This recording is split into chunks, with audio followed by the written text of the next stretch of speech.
Hey, ever tried using a vegetable in the shower? You mean like this? No, not that kind of vegetable. This, it's a loofah. You use it to scrub yourself. Today I'm going to show you how to grow loofah from seed to shower. Loofahs are pretty awesome, and while many people often assume that these come from the ocean, they actually come from a vegetable that you can grow in your garden. They can be used in a ton of different ways, plus they're completely natural and will help you to be more sustainable and reduce plastic use in your home. Just before we dive in, I wanted to mention that I've teamed up with my friends over at Planet Wild. They're doing amazing things to protect and restore biodiversity, so stay tuned because later in the video I'm going to share how you can join their mission, and I've got an exciting opportunity for us to all help restore nature and the planet.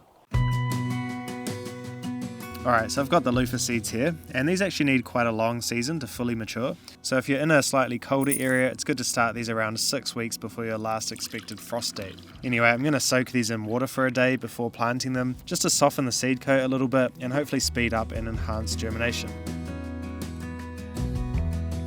Okay, so I've got some seed raising mix here, and I'm planting the seeds about 1/2 inch deep.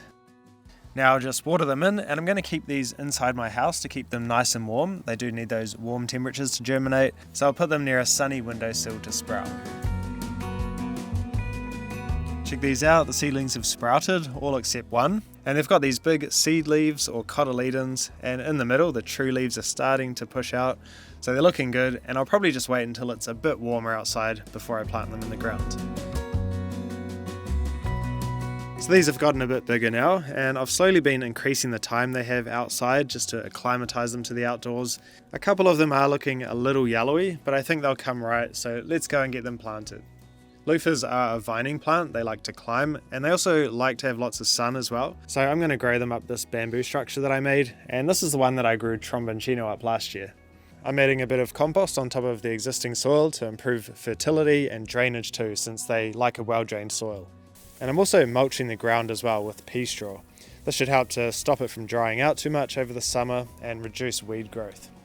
For a bit of extra fertility, I'm also adding a bit of sheep manure pellets into each hole, which should encourage earthworms and nourish these little loofahs as they grow.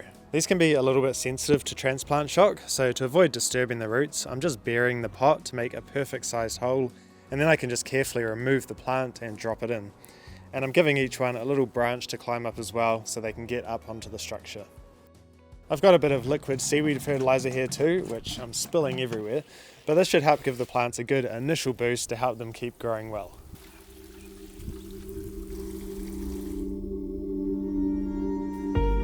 These have grown pretty good so far, but I do need to give them a bit of a hand to train them up the structure. I'm mostly using its own tendrils to wrap around the strings because they're pretty strong on their own. I can see there's flowers starting to form as well, and loofah plants have separate male and female flowers. The male flowers are smaller and they often grow in clusters like you can see here, and these of course produce and release the pollen, which is necessary for fertilization of the female flowers. The female flowers are slightly larger than the male flowers, and they typically grow individually instead of in clusters. They also have a noticeable swelling at the base, and this part is the ovary, which will develop into the fruit after the pollen is spread to the female flowers by bees and other pollinators. I did also sow these marigold seeds below the loofah plants too, just to try and attract a few more pollinators to the area, which should hopefully help the loofah pollination too. But you can also hand pollinate the flowers if you need to. Just move the pollen from the male flower to the female flowers with a small paintbrush or something like that. Alright, look at this. The loofah plants are finally growing up here on the roof. And these ones haven't actually been that vigorous, but if the conditions are right and there's a lot of warmth, then these can be very vigorous plants. And look at the fruits. There's a pretty good sized one here and a bunch of other ones growing too, all at different stages. Plus a lot more flowers coming on as well. And although I'm growing these mostly for the sponges to make at the end, you can actually eat these when the fruits are still young and tender. This one here looks fairly young and it's still kind of soft and spongy, so I'll pick that one to cook. But as they mature, they become firmer and they develop a more fibrous texture inside, making them less suitable for eating. So let's have a go cooking this up, and I'm going to make some sort of Indian spice to loofah. Let's prepare some onion, garlic, chili, ginger and tomatoes. And although I'm making an Indian dish today, you can use these in many other ways as well, like having them steamed or in stir fries or stews or many other things as well. For this loofah, I'm going to peel it and then chop it into cubes. The seeds in this one have developed a bit, but they're actually still very young and tender, and they basically just melt in your mouth. So I'm going to leave these in, but you can chop them out if your loofah is a bit more mature. Just going to try a little bit raw. It's surprisingly good. It kind of tastes like a pea sort of a flavour. It's actually really nice.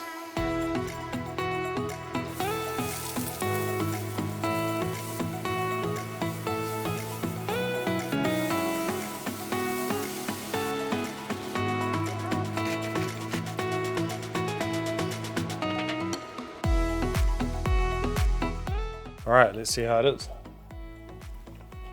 The flavours in that is just so good. It's of course just like a nice spicy Indian curry with lots of spices in there. And because the loofah was added towards the end of the cooking process, it's kept its shape quite nicely. So it has a little bit of bite to it and is nice and juicy. It takes on the flavour of what you cook it in. And yeah, it's just a really good flavoured dish overall. So I'm happy. Alright, we're coming into autumn and we finally have our first completely dry loofah on the vine. This is exactly what you want. You can hear the seeds rattling around inside. So it's definitely nice and dry, and a little peek inside and you can see the little sponge inside there too. And if you give the loofah a bit of a shake, then a bunch of the seeds should just drop right out and you can save them to grow again.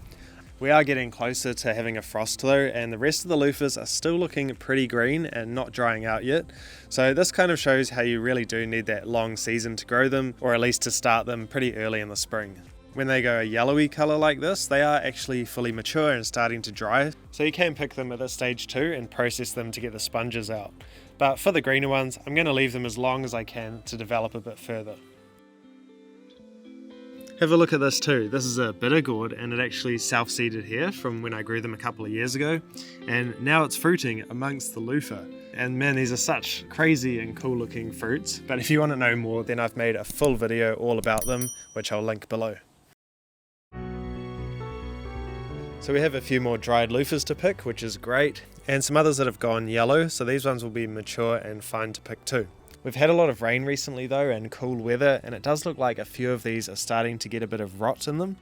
We also had an unexpected slight frost the other day too, which can damage these, so you have to be careful about that. So I'm going to pull all of these off today so that they don't get damaged by any more frost. These plants are pretty determined to keep growing though. You can see there's flowers forming here. So in a warmer climate, these would continue growing for some time.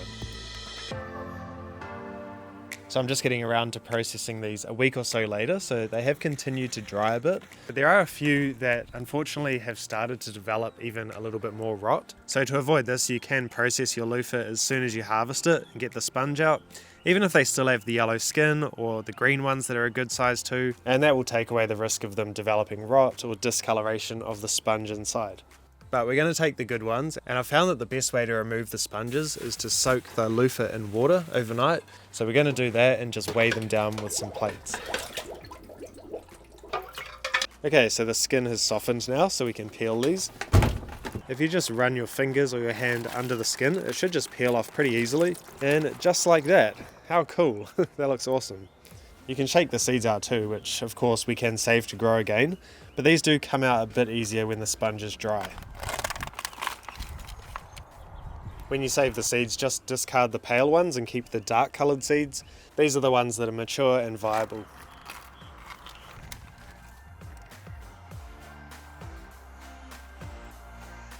These young green ones here are probably not going to be any good for sponges, but let's peel them and see anyway. And yeah, look at that, it hasn't fully developed and it's just a bit young, but I think my chickens might like this anyway.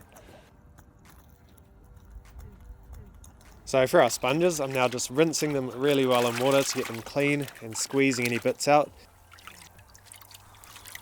And I'll just leave them in the sun to dry out, which will help to sanitize them. But you can also soak them in a mixture of vinegar and water before you dry them too, which is a natural disinfectant and deodorizer. If you have some that are a bit discoloured or you prefer a whiter look, there is also the option to soak them in some diluted bleach for about 30 minutes to an hour. And this will really help to whiten them, but just make sure that you don't do it for more than an hour because it can start to weaken the fibers and decrease the strength of the sponge. So here's the difference in the two types, and it's obviously up to you how you decide to do it, but I even just quite like these natural looking ones, and it's cool that they're straight out of the garden just like this. But yeah, either way works. These can be used in so many ways, from being a natural dishwashing scrubber or surface scrubber to helping you clean fruit and vegetables, and of course they're great to use in the shower too. I also cut some into pieces and made them into my own homemade soaps infused with flowers from my garden too. This works super well as an exfoliating soap, plus they make pretty cool gifts. At the end of their life, they can also be composted, creating a fully circular and sustainable system that's so much better for the planet. And you guys know that I care a lot about the natural world, and it does really sadden me seeing our planet lose so much of its wild places. I'm sure many of you guys feel the same way. So I'm excited to share about today's collaboration with Planet Wild. They offer a way for people like you and me to make a difference in conserving nature and protecting wildlife. Planet Wild tackles environmental issues head on with monthly missions, from bringing back endangered species to cleaning up our oceans and rewilding entire landscapes, all funded by community contributions. I've already joined Planet Wild and it's been so rewarding seeing those contributions be put to good use. They also share videos of their missions every month here on YouTube, so it's awesome being able to see the difference they're making. For example, in their latest video, they're using advanced tech to find and save lost frog species in Ecuador. And this is such vital work because frogs are facing a massive extinction event. As a member of Planet Wild, you become a digital nature conservationist. Your monthly contribution helps you to protect nature from home, and the bigger the community grows, the greater the impact. Supporting Planet Wild starts at just $6 a month, so that's less than a couple of coffees and you can choose what works best for you.